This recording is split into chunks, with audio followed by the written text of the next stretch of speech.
గరుడని చంపటానికి ఒక రాఖీని పుట్టించాం. ఈ రాఖీని చంపటానికి ఇంకో రాఖీని పుట్టించలేమా? మా అబ్బ వల్లే కాలేదంటే మా అబ్బ మీదొట్టు ఎవ్వడి వల్ల కాదు. One and only piece.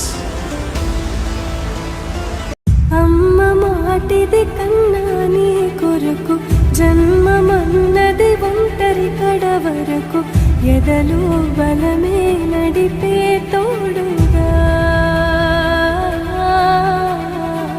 జగమే గెలిచే పదమై సాగగా అమ్మ మాటిది కన్నా నీ కొరకు జన్మమన్నది ఒంటరి కడ వరకు ఎదలు బలమే నడిపే తోడుగా జగమే